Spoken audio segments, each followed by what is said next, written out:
everybody. Rooster here with you. So yeah, this is gonna be the story of my long trucking career that almost never was. So started out, went to truck driving school. I was like a 2-week freaking program or whatever, like, here's your license, here you go. You can't learn to drive a truck in 2 weeks, but I got my license, went back. They were not able to find me a job, so I found my own job. Originally it was supposed to go to Werner, but they put me on a waiting list for training. It was like a 6-week waiting list, and I was like, yeah, no, I need to go to work, So I called Covenant Transport, and I got in with Covenant, put me on a bus, sent me to California, orientation, got my trainer, 3-week training program, out the door. So, even my trainer, he knew that I wasn't ready to go solo. So at the time, I lived in Colorado, but I was from Ohio. I had family in Ohio, and that's when I met my buddy Nick, that I met the night I was getting ready to test out to become a solo driver, and he was there too, and we got to talking, so me and him decided that we were gonna, run as a team. So that's how I got, instead of going straight to solo, because I was a little nervous, man. I wasn't really ready for it. So anyway, that's how I ended up starting out running teams for like a couple of months until, he ended up having, his girlfriend had some babies and he went off on his own thing, and then I went solo. But anyway, so here's my first year, it was nothing major, like I wasn't out, on the road getting into wrecks or anything like that, just stupid stuff that rookies do, but me, being raised as an honest person, thinking, so every little, scratch or ding that I come across, I was reporting myself. And so what they were doing, every time I'd report myself for something, they were putting this stuff on my DAC report, that I was having accidents and whatever. So I end up, so after my year is up, I leave Covenant, go to JB Hunt. Now I'd only been I was only there for probably a total of like 6 weeks. One time, I was picking up a trailer. The trailer was, high. So I get out, when I checked it, see the trailer's high, I back under it, crank the trailer down, and instead of doing what I now know, whenever you crank a trailer down like that, first thing you do is get back in the truck and back under the trailer. Well, what I did was crank the trailer down and then proceeded to walk around the trailer, do all my pre-trip and everything, hop back in the truck, and by that time, I had forgotten that the trailer wasn't hooked, right? So, I pull forward and start to turn, and boom, there goes the trailer, right down on the ground. And right in front of me was a curb. That's why I was turning. There was a curb. So at this point, was completely impossible for me to find a way to get back up to the trailer. So I had to call in a wrecker. They had to call a wrecker to pick it up. So I had to report it. So yeah, that was a legitimate accident. And then another couple weeks down the road, I go to a Ford plant, and we were running trailers between Danville, Illinois, to the Ford plant, which was in, I think, Minnesota or Michigan or something. Probably Michigan, I guess, but whatever. And then it would bring them, just kind of like back and forth. I wasn't really running dedicated, but I got caught in this loop, sort of just back and forth. And what happened was the place that was in Danville, Illinois. They always did inspections on the trailers in and out, So I brought the trailer from Danville to the Ford plant. Got unloaded, reloaded. Well, JB Hunt, okay, so they had this policy, and back then, I don't know if they still do, or if they decided to go out and actually invest in some real trailer hooks like a normal company. But they had this policy because their trailer doors had a habit of flying open, that anytime you were in a dock or whatever, your trailers had to be secured with a bungee cord. Okay. Well, I backed up to the dock and didn't do it. Didn't put the bungee cord on. Thought it was stupid. This is dumb, whatever. And so I pulled out of the dock. Sure enough, the freaking door.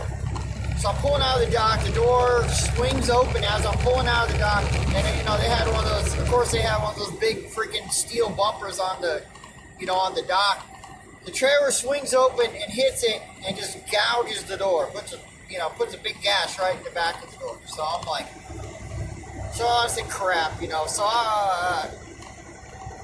So of course I had to call them because I knew I was headed back, to Danville and everything, and that they would have reported, and then it wouldn't have been hard. So yeah, it would have been hard for them to figure it out that it was me, obviously. So I had to report it.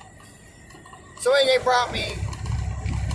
Anyway, they ended up bringing me into Chicago to the terminal, and I got terminated right there at the Chicago terminal. So, luckily, like I said, I lived in Colorado. My mom lived in Colorado, but she was in Ohio visiting family. So, luckily, my mom came up to Chicago, picked me up, and then went, back to Ohio, went and visited a family, and ended up back in Colorado. So during this time, I had called Werner and applied at Werner, and I told him, when I went there, I said, make sure you check my DAC report. I know it's not good. There's a lot of stuff on my DAC. Make sure you check it. Everything's okay. Oh yeah, we check. You're good. Everything. Are you sure? Yeah, you're good. Cause see, I lived in Loch Louis, Colorado, a little town right outside of Denver by Brighton, and Werner had a terminal in Brighton. Okay, so got back to Colorado anyway. Went to orientation.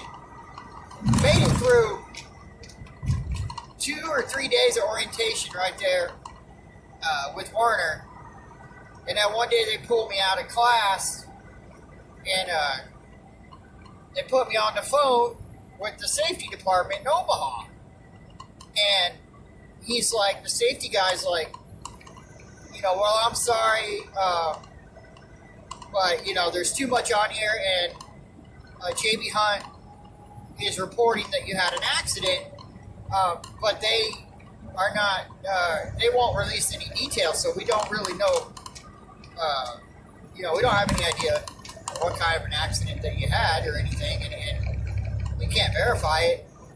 So we're gonna have to let you go. What's there? So okay. So I was like, crap. Now what am I gonna do? You know. So basically, this is took myself over to Navajo when they used to be in Commerce City. Went in person, put in my application, talked to the guy, you know, the safety guy there.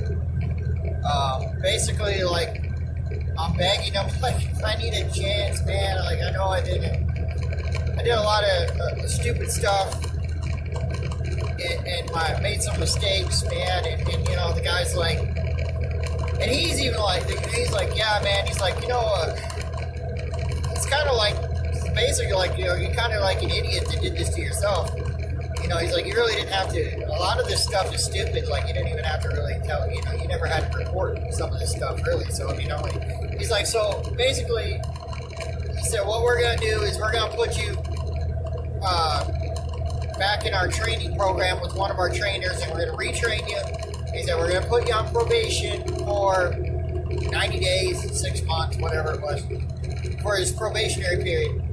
And you can't have so you cannot have any incidents whatsoever during that probationary period, or we're gonna have to get, you know, we're gonna have to let you go if you do.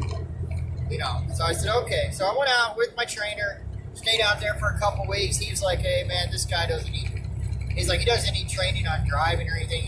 It was pretty good. Like, he's ready to go.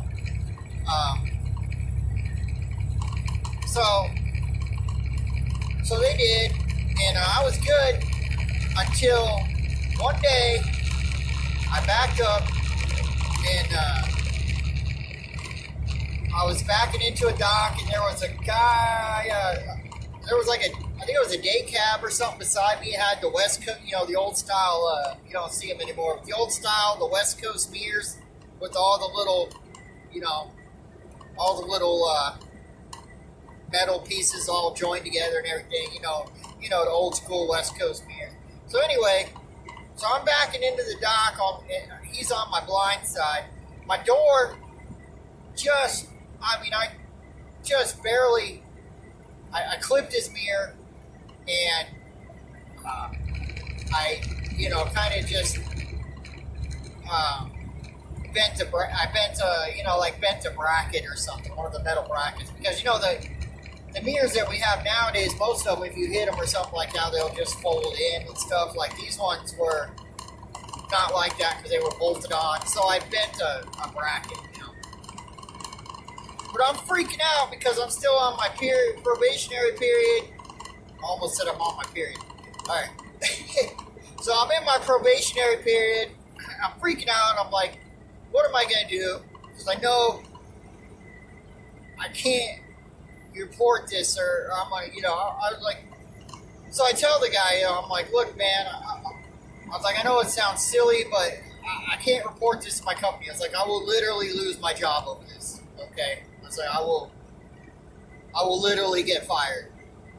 and he's like, you know what? I'm like, just trust me.